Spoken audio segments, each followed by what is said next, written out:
NewGenGamers.com. Alright everybody, welcome back to Console Wars of the Past here. The NES era from NewGenGamers.com. I could play too. And we are playing Super Sprint. Now this title is from the infamous Tengen, who was one of the companies that refused to work with Nintendo as far as licensing goes, and worked their way around the lockout chip. Now, Tengen was an offshoot of Atari, so you have to almost wonder if their previous dealings with Nintendo led them to take that route. Yeah, since they already kind of had the idea of how the system works, because originally Nintendo went to Atari to sell their Famicom in the US, and Atari shut down the deal. Now, we don't know, I don't know that this is absolutely true, but supposedly Tengen went to the patent office and claimed that they had a lawsuit going on with Nintendo, which they did not, and that they needed documents describing how the lockout chip for Nintendo's system worked, and got the documents, and then created their own chip, which they called the Rabbit, which was identical to the Nintendo chip. And the reason they did this was they didn't want to license them, but they didn't want to do what Codemasters and some of the other unlicensed companies were doing, which was Shocking the chip. shocking the chip and potentially frying the system. So to get around that, they stole the plans of how to make the chip and made their own. So I guess Tengen went about it the I don't know how to say it, but the best possible way to, if you're gonna pirate something, at least be nice about it, I guess, and not try and destroy the console. Well, I don't know what would be nice about stealing someone's patent from the patent office and then stealing that idea and copying it completely. That's violation of the patent laws. So everything they did was wrong. But instead of other companies like frying the chips in the systems, causing possible damage to systems, and or who knows how good the shock was. Yeah, as opposed to what those companies were doing, yeah, it was definitely safer for the systems, but as far as business dealings go, still shady. It's wrong and shady, yes. But so is a lot of what these companies have done over the years, so, you know, that's just how it goes, I guess. And so Tengen tried this, and Nintendo subsequently sued them in court over whether they could make games without Nintendo's permission, and, you know, these things went round and round, and Nintendo fought for their rights to hold control over what games were released. But and I don't know, did Tengen, they won one of those cases. yeah, but they still weren't allowed to release the unlicensed games, so I'm not sure. There was something that they got allowed. It might have been involving that chip. I'm not sure, but And Nintendo really got them back when it came to Tetris. But we'll get more into that when we get to Tetris. yeah. So Tengen was just a part of Atari, and so they tried to release games on the competing system. They colored them black to look like the Atari systems, and this game was done by Midway in the arcades, but they brought it home. They ported several titles for Midway, for Sega, and some other companies, Namco, licensed games for all of them on the Nintendo Entertainment System, but did not license the rights from Nintendo to do so.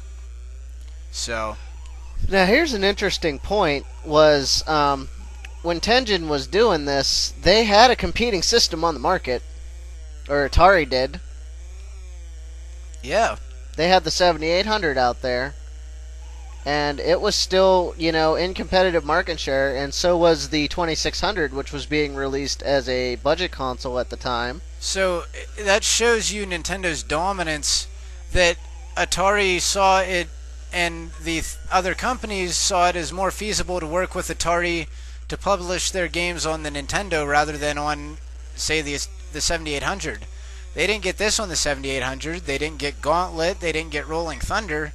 You know, Nintendo's system got those, even though they were from Atari, published by Atari. Now, Atari got a couple of good ones. They got Klax and a couple of others for the 7800, but by the time that those games came out, Nintendo had such a strong foothold in the market that it didn't even matter. No, the 7800 really was a non-competitor with the Nintendo Entertainment System, and same with the Master System. It really was not competed with because of those third-party games, and because Nintendo's games were just so good. I mean, that really was what did it, but the third-party support was crucial as well. Now, another thing with the 7800 was that it was actually supposed to be released in '84 when the market crashed.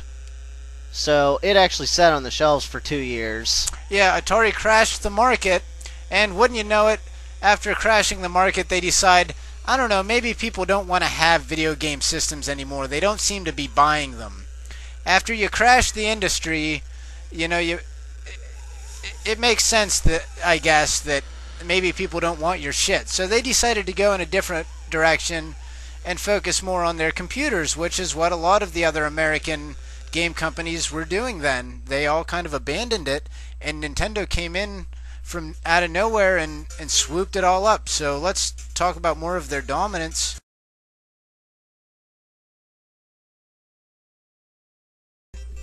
Continuing on with our story here. Nintendo swept in, and so Atari had this system ready shortly after the Famicom came out in Japan. But they didn't see the market as being sustainable. They thought the video game thing was done. People were bored with it. They didn't want them anymore. Not thinking it was because they released goddamn E.T. and Pac-Man that were terrible on their machines as to why nobody wanted to pay any money for their games. You know, there were real reasons, and Nintendo came in and made sure that games were good and had a quality control level that was not there when Atari was there. And that's why also they wanted the licensing from all third parties.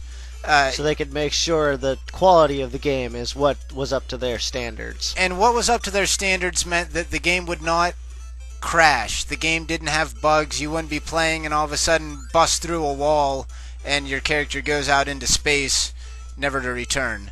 And just weird glitches. You know, they wanted the games to be solid when they came out. And that was really the main thing that they expected, as well as what the content was. Yeah, they didn't. You know, you didn't have to. You know, put a. Oh, he's grabbed onto the vine. He sure did. We didn't want him to grab onto the vine. We wanted him to jump over the vine.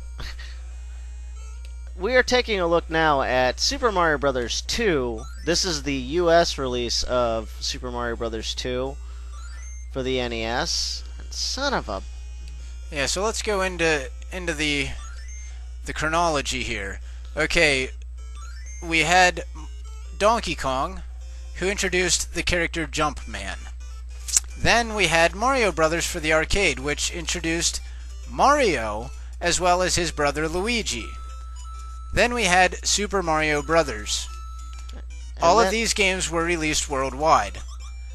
Then we had Super Mario Brothers 2 in Japan, which was basically a retool and different level design of basically using the same engine as Super Mario Bros. 1.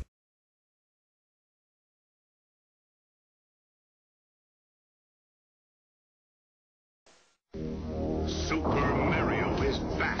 He's blasting through worlds where no one has ever been. He's taking on enemies no one else dares. This time Mario pops up power wherever he goes, so he's bigger and badder than ever before. You've never seen creatures like these. You've never had an adventure like this. It's everything you've dreamed of and worlds more. It's Super Mario 2, only from Nintendo. Now you're playing with power. NewGenGamers.com